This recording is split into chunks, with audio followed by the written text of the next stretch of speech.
Hello again, everybody. Zack Attack is here with the Atakline for this Monday, October the 27th, 2014. Hope everyone had a great weekend. This past weekend I did. I did a lot of things. I haven't made an Atakline in about a week because I've been very busy. I'll kick off with my gig news. The DJ Zack Attack gigs I did over the weekend. 6 gigs in 3 days. Double headers, both days. First off, on Friday, I ended my so-called back-to-school tour with 2 great school shows, both in Romeo. The last fun one of the year, all the elementary schools do fun ones to raise money for the school, and I did some for Heathville and Washington, and now I did one for Hamilton Parsons, the last one of the school year. I would normally do 2 more, but they were both the same day as Heathville, so I didn't do them this year. That was Mandamore and Indian Hills. Hope to do them next year. They pick different days. It don't conflict again. So we did Hamilton Parsons, and I love the fun ones. They have the kids run around for 15 minutes, one laughs, and raise money. Well, Hamilton Parsons does that like every other elementary school, but instead of just letting the kids run around in circles, at least Hamilton Parsons has them do fun things while running. Like say, okay, run like a bunny, or run like a dog, or walk backwards, instead of just running in circles for 15 minutes like the other schools do. It was a fun way to end this fun one season, especially the weather for all 3 days. 6 seasons sunny in Michigan in October. Crazy. And the weather was still fine when I did my second gig for Friday, which was Romeo High School's homecoming tailgate for the football game against Ike. We won, by the way. Romeo destroyed Ike. And the homecoming tailgate, like there was a lot of people showed up. They didn't arrive till like after 6:30 because I heard there was traffic in the stadium. It was a big night. I heard there was an accident too on 29 Mile. But it was still a fun tailgate to end the season. It was my last tailgate of the season. And great turnout and great weather for a great homecoming game. Especially when we won. Romeo won against Ike. Then the 2 gigs. I did 4 more gigs. Of course, like the double headers every day this weekend. Friday, Saturday, and Sunday. Saturday and Sunday I did Westview Orchard on Saturday and Sunday afternoon. Because I had an afternoon show and night show. In the morning/afternoon, so it was Westview on Saturday and Sunday.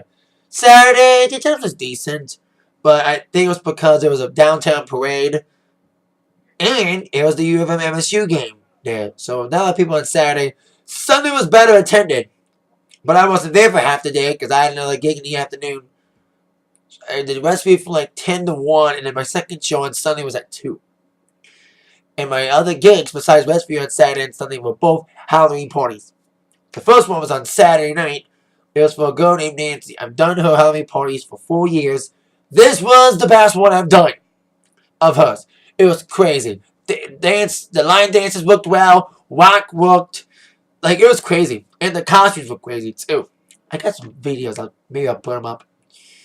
And my favorite costume, which actually was everyone else's favorite costume because they had a best costume contest, it was a guy dressed up like Macho Man Randy Savage. And he got it fucking right. I'm a huge wrestling fan. If you haven't watched my other videos, my Attack Sports videos, and my wrestling reviews, I'm a big wrestling fan. And this guy had the Macho Man look down. He had the hat. He had the fake facial hair torn on his face. And he had the jacket with the streamers.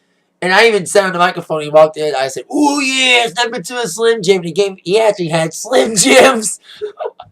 And he had Miss Elizabeth, too, as manager. He had someone just like Miss Elizabeth. That was awesome, too. So, that was the first Halloween party on Saturday. That was awesome. And Sunday, yesterday, was a Halloween party for another longtime customer, Roger. He lives in Liberty Woods, where I do a block party for every year. And he does a Halloween party 4 years as well. And they time it because their subdivision has a big Halloween parade every year. The Sunday before Halloween. So they have a private party, go to the parade, and go back to the party. And it was a decent one. The kids always take over with their requests for the line dances and all the new songs, especially like Iggy Azalea. And they're getting older now. So they're getting into that gangster. So like T.I. got requested, and so the Iggy Azalea, No Flex Zone, and all these other songs that are gangster sounding. Because they're getting older now. They're in high school. I started DJing for Liberty Woods in 2009 for the block parties. Now they were in elementary school, then middle school, and now they're getting older. So there you go. So it was a fun day, fun weekend. I only had 3 gigs this upcoming weekend of all of Halloween night. Enough to watch my Halloween tradition Wacky Horror Picture Show. And then this Saturday night, my final gig in Westview. On Saturday and Sunday, I had my final weekend at Westview. And Saturday night, probably one of my favorite Halloween parties I look forward to every year, besides the other 2 I did over this weekend. Mary Morellan's Halloween party. Long time, 7 years. Looking forward to that show. Now, the reason why I haven't made an Atakline in a week, not just because of my gigs, I went to a concert Wednesday night. This past Wednesday, the 22nd, went to see Fleetwood Mac at the Palace on their On With The Show tour. I've been wanting to see Fleetwood Mac for years.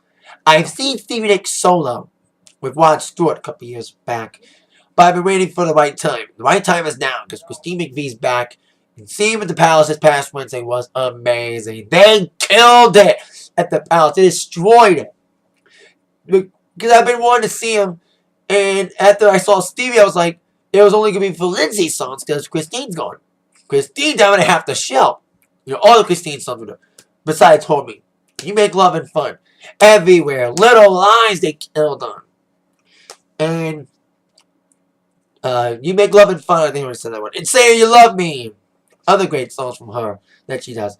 And Stevie killed on her song too, especially Landslide, which brought out a surprise appearance from Kid Rock.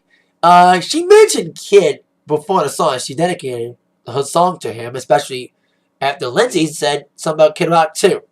And at the end of Landslide, here comes Kid Rock coming in a baseball cap. He just hugged Stevie. That just kicked off the second half white. They opened with the chain. They just kicked ass for 2.5 hours. Just them. Just those 5 again. Seeing Christine back on stage with the Mac again was magic. You know, I think it's got the fire back in Fleetwood Mac. With the chain we connect. With the songbird back in the fold. And it was a great way to end my 2014 concert-going season. That was my last concert for 2014. Looking forward to 2015. Looking forward to possible tour dates from AC/DC, Garth Brooks, Stones, Metallica, and U2.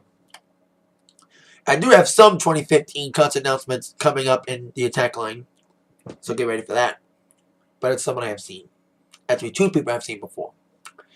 So let's kick off the entertainment news portion of the show. Shall we? With your #1 movie for the weekend.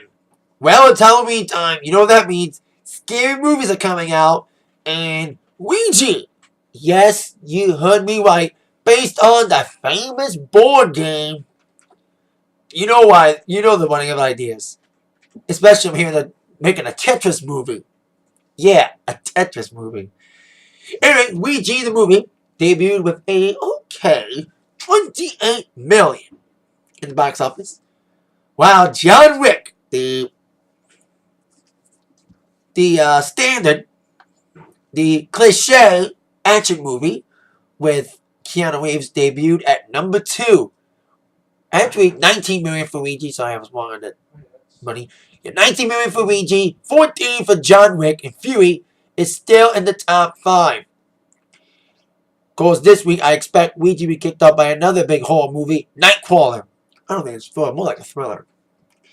And since I made an Atakline of the week, number one's time. Debuting a #1 album this past week, Jason Aldean, with his album Old Shoes, New Boots, laying at the top of the charts. I think that was the #1 album for last week. And when we had a new #1 album, still #1 single, 7 weeks.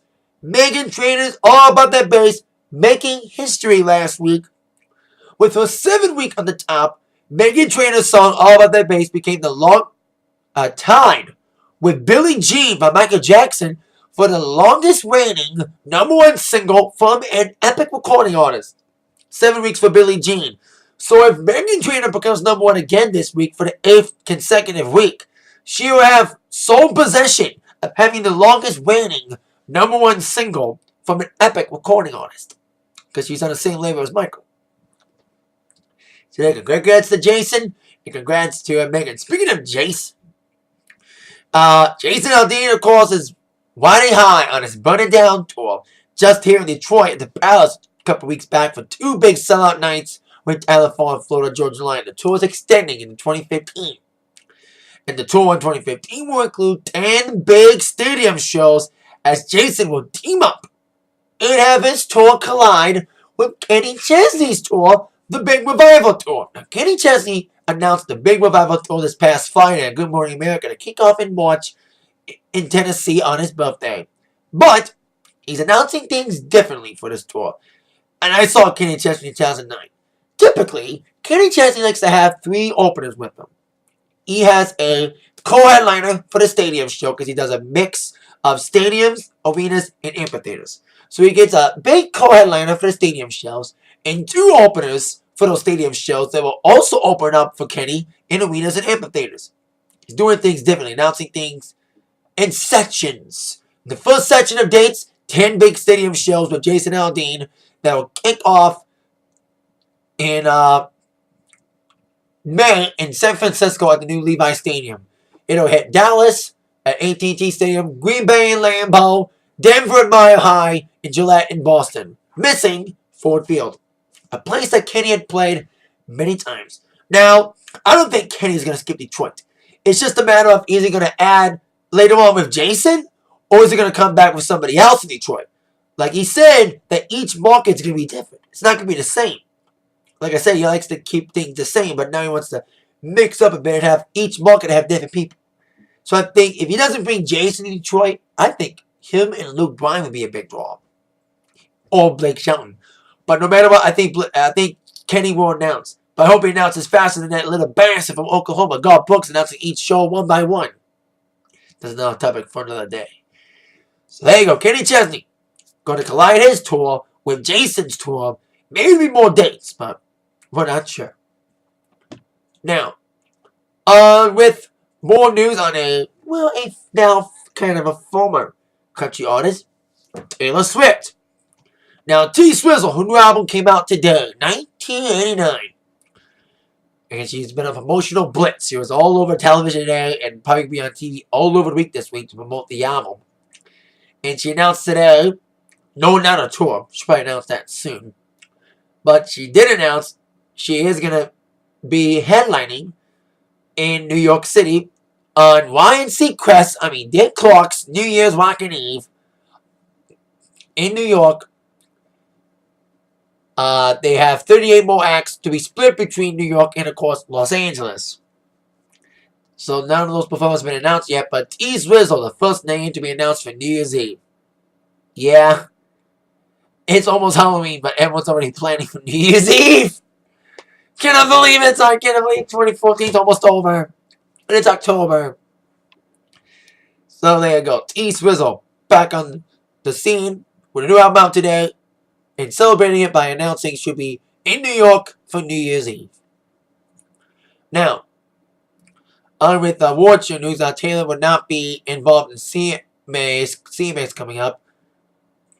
Nor the AMAs. Of course, AMAs last week announced their host, Pitbull. Well, 2 weeks back, they announced Pitbull as the host for the AMAs taking place on November 22nd, actually the 23rd, on ABC. A lot of performers were added over the week. Lord's been added, along with One Direction, who announced their tour for 2015 on Thursday that will include a Ford Field show, and Fergie, who is set to perform her new single, LA Love, and Lord probably going to perform a song from the Hunger Games soundtrack that she created. And other performers will include 5 Seconds of Summer, Sam Smith, Mary J. Blige, and Charlie XCX. So there you go. AMAs are adding performers for their show on November 23rd on ABC, hosted by Pitbull. That's at 8 o'clock, of course. And that is it for the attack line for this day. See you all later. With that in mind, y'all have been attacked by the news from Zach. See you later.